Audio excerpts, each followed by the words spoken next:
네, 올해 증시 반등에도 힘을 못 쓴 콘텐츠주들이 최근 개별 종목 악재까지 겹쳐서 휘청이고 있습니다. CGV 그리고 스튜디오 드래곤이 대규모 유증 그리고 사내 횡령 이슈로 52주 신저가를 쓰고 있는 상황인데요. 연이은 악재 나오고 있는 콘텐츠주들 하반기에는 반전 스토리에 좀 쓸 수 있을지 전문가 모시고 이야기 나눠보도록 하겠습니다. 유성만 리딩투자증권 연구위원님 함께합니다. 어서 오십시오. 안녕하십니까. 네, 지금 CGV에 대한 이야기가 워낙 많아서 먼저 좀 질문드리고 싶습니다. 몸집보다 1.5배가 넘는 1조 원의 유증을 발표를 했습니다. 부채 상환용 유증이라고 해서 많은 지금 뭐 관심과 또 비판을 받고 있는데 발표 이후에 주가는 32% 정도 폭락을 한 것으로 알고 있습니다. 뿐만 아니라 콘텐츠주 업계 자체에도 많은 영향을 미쳐서 한 10% 정도 도미노 효과를 나타내고 있는데요. 이 초대형 유증에 관련된 이슈들 한번 좀 짚어주시죠. 그래서 일단 그 CJCJB가 6월 20일 날 그 당시 시총 예약 한 7천억이 좀 안 됐는데 시총이 거의 뛰어넘는 1조 원을 유증을 했습니다. 그래서 시장에서 다들 우리가 혹시 1천억을 1조로 잘못 본 게 아닌가 했었는데 그 이후로 이제 말씀하신 대로 주가가 이제 급락을 해서 현재 아까 체크해보니까 시총이 한 4,300억 정도로 줄어있었습니다. 그래서 일단 뭐 공식적으로는 극장 정상 운영화를 이제 앞두고 뭐 CJ 올리브 네트워크스 같은 우량 자회사 흡수하면서 이제 좋아질 거니까 마지막 이제 뭐 IMAX나 4DX나 스크린X 같은 새로운 투자를 위해서 한다고는 하는데 이제 과거에 또 이제 그 극장들이 이제 코로나를 겪으면서 재무 상태가 많이 악화가 됐고 좀 이제 그런 측면에서 좀 시장에서는 상당히 좀 일단 실망감이 상당히 좀 큰 면이 있고 이미 또 기존에 반영해 놓은 각종 시비 이런 것도 있기 때문에 좀 시장에서는 좀 상당히 좀 부정적으로 일단 받아들이고 있습니다. 그래서 이제 앞으로 가장 중요한 그래서 언제 이제 CJCGV 주가가 바닥을 잡고 투자할 시기가 좀 될 것인가 여기에 대한 이제 가장 시장의 질문인데 일단 기본적으로 역시나 극장이 국내부터 일단 좀 이제 실적 회복이 돼야 되는데 아쉬운 게 올해 상반기에도 엔더믹에도 불구하고 뭐 이제 좀 우리나라 이제 그 소비자분들이 극장에 좀 잘 안 가세요. 그래서 이제 일단 국내 극장 자체도 일단 빨리 조금 이제 관객 회복이 돼서 턴어라운드가 이제 실적 정상화가 돼야겠고 또 CGV 같은 경우는 해외 사이트가 맞습니다. 뭐 중국, 베트남, 터키 이렇게 했는데 일단 이런 곳들도 빨리 좀 이렇게 실적이 정상화돼서 국내와 해외 모두 정상화돼야지 일단 그렇게 좀 이제 관객이 회복되고 실적이 일단 정상화된다. 그래야 일단 좀 주가가 확실하게 바닥을 잡을 것 같고 하여튼 좀 전반적으로 이게 주가가 좀 쉽지 않아 보입니다. 영화 시청 패턴 자체가 변화하는 거라는 사실 수요층의 어떤 펀더멘털한 변화라고 좀 생각이 돼서 걱정이 되는 부분이 좀 있네요. 그래서 일단 가장 큰 게 코로나를 겪으면서 OTT를 보다 보니까 과연 사람들이 옛날같이 극장에 갈 것인가 또 코로나를 지나면서 극장 티켓값이 많이 올랐지 않습니까? 뭐 이런 것들이 겹치면서 좀 극장주들이 좀 주가가 많이 조정받은 면이 있습니다. 그러니까 기본적으로 예전에 갖고 갔었던 비즈니스 모델에서 또 다른 이제 극장을 갔을 때 우리가 새롭게 뭔가를 얻어갈 수 있는 경험을 만들어줘야 되는데 맞습니다. 1조 원이라는 유증을 통해서 그걸 할 수 있을지는 두고 봐야 되는 거고 됩니다. 아직까지는 너무 정상화가 될 수 있을까? 새로운 경험을 줄 수 있을까? 그리고 보다 중요한 건 새로운 경험의 근간이 되는 건 또 그 안에 들어가는 컨텐츠거든요. 이게 컨텐츠인데 이게 또 제가 추가로 질문하는 게 그 컨텐츠를 만드는 회사 중에 하나가 또 스튜디오 드래곤이지 않습니까? 근데 이게 또 공교롭게 또 CJ 그룹의 소속인데 안 좋은 뉴스가 나왔어요. 이게 좀 겹 악재라고 할 수 있는데 어떻게 봐야 될까요? 그래서 이제 말씀하신 대로 또 스튜디오 드래곤도 최근에 횡령 이슈가 있어서 그 두 명의 공동 대표였던 분의 한 분이 사임하셔서 단독 체제로 갔는데 이제 스튜디오 드래곤이라는 게 짧게 말씀드리면 과거 CJ E&M에서 이 드라마 컨텐츠나 영화 이런 컨텐츠들을 만드는 그 제작 부분이 이렇게 스핀오프해서 상장된 회사입니다. 그래서 CJ 그룹 계열이고요. 그래서 요게 그렇게 했는데 또 이렇게 또 이제 횡령이나 배임종 이런 그 주가 번호 외의 이슈가 어쨌든 상장회사 입장에서는 분명히 안 좋은 거지 않습니까? 그래서 또 그러고 나서 주가가 상장하고 나서 거의 신저가 수준에 근접했다가 다행히 좀 이제 기술적 반등은 나왔습니다. 그러면 여기서 체크해 봐야 될 게 요거 이제 그 뭐 횡령은 일단 뭐 금액이 정확하게 파악되지는 않지만 뭐 회사 전반적인 거에 큰 영향을 미치는 금액은 아닌 것 같은데 그러면 본업이 어떠냐 체크를 해보면 일단 본업 자체는 그래도 무난하게 순항하고 있습니다. 일단 넷플릭스와도 22년도 계약 종료하고 23년도에도 일단 더 좋은 조건으로 계약을 한 것 같고 또 이제 그러다 보니까 이제 넷플릭스 오리지널 공급하는 컨텐츠의 리큼률도 더 좋아질 것으로 보입니다. 그리고 이제 디즈니 플러스와의 협업도 이제 공식화되고 있고 또 아마존에도 여기 동시방영 콘텐츠를 공급하기 때문에 일단 뭐 스튜디오 드래곤의 본업에 있어서는 분명히 큰 문제는 없습니다. 단 역시나 이게 상장 주식이고 또 우리나라 굴지의 대기업 계열사인 CJ 계열 회사가 좀 이런 안 좋은 이슈가 났기 때문에 그렇죠. 좀 신뢰를 회복하는 데는 좀 시간이 걸릴 것으로 보입니다.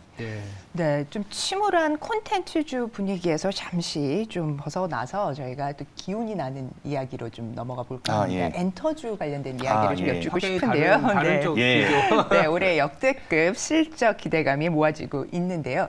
자, 엔터주 하면 엔터업계의 펀더멘털한 성장이 있을 것이고 여기에다 이익 레버리지도 동시에 일어날 수 있을 거라는 지금 기대가 좀 있습니다. 어떻게 보시는지 궁금해요. 단기적인 그리고 중장기적인 전망에 대해서 그리고 투자 전략도 같이 좀 부탁드리겠습니다. 예, 그래서 일단 뭐 좀 우울한 컨텐츠보단 엔터는 아주 좋은데요. 일단 하반기에도요 올해 상반기보다 실적이 훨씬 좋아집니다.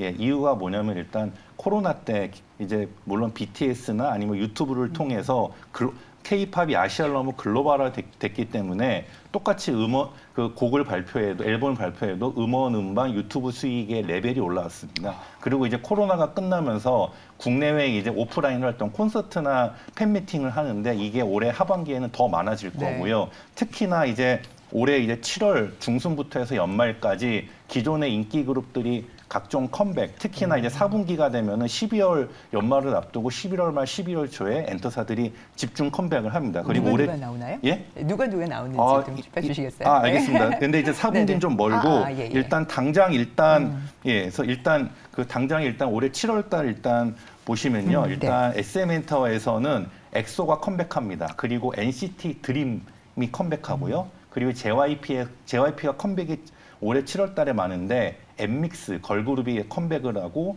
일본에서 현지 걸그룹인 니주 그리고 트와이스의 유닛 전체가 아닌 유닛 그래서 미사모라 그래서 일본인 멤버인 미나, 사나, 모모 요 세 명이 처음으로 이제 유닛 활동을 합니다. 그리고 이제 트와이스의 또 다른 걸그룹 있지도 7월 달에 컴백을 하고요. 그리고 하이브도 이제 하이브 BTS 공백을 깔끔하게 메꿔가고 있는 뉴진스가 이제 컴백을 합니다.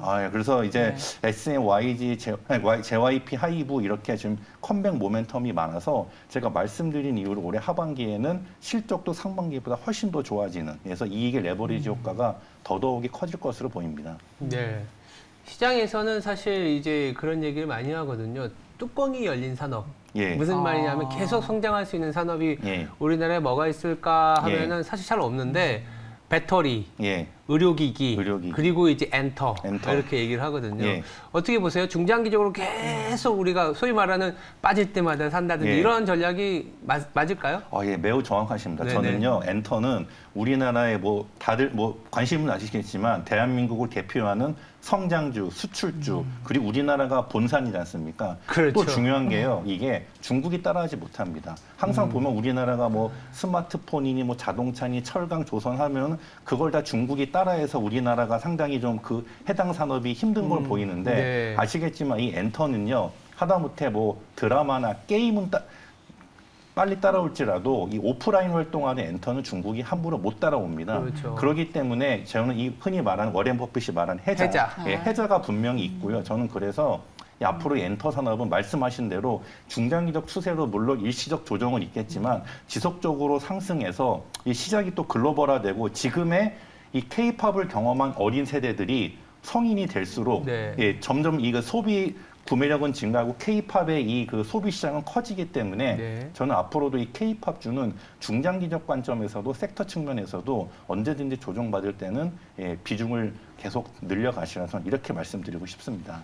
특히나 눈여겨보는 종목이 있으면 좀 공유를 해주실 수 있을까요? 그래서 그게 일단 아까 대형주는 SM, YG, 하이브 말씀드렸으니까요. 요즘 좀 이렇게 엔터 스몰캡 중에 FNC 엔터라고 FNC 있었죠. 근데 이제 그동안 예전에 이제 FT 아일랜드, CM 블루, AOE 했다가 공백이 있었는데 최근에 P1 하모니라는 보이 그룹이 잘 되고 있습니다. 여기가 BTS처럼 미국에서부터 국내로 하는 건데 요즘 K-팝 대세가 걸그룹이지 않습니까? 맞아요. 뭐 에스파나 뉴진스 이런데 그걸 반대로 보면은 또 신인 보이 그룹 중에 생각보다 좀 눈에 띄는 그룹이 좀 찾기 힘들어요. 그런데 오히려 초대형사 하이브, SM, YG, JYP 이런 데 말고 중소형사인 FNC 엔터에서 피어나몬이라는 보이그룹이 최근에 좀 눈에 띄고 있습니다. 그래서 특히나 보이그룹은 물론 걸그룹이 예전보다 수익성이 좋아졌지만 그래도 기본적으로 보이그룹의 수익성이 걸그룹보다 좋습니다. 그렇죠. 이유는 여성분들의 소비가 더 많으니까요. 저 같은 남성에 비해서 훨씬 좋기 때문이거든요. 그렇죠. 그래서 한번 제가 보기엔 또 FNC 엔터 한번 좀 이렇게 지켜보셨으면 좋겠습니다. 네, 좋습니다. 주가 자리는 지금 좀 어떻습니까?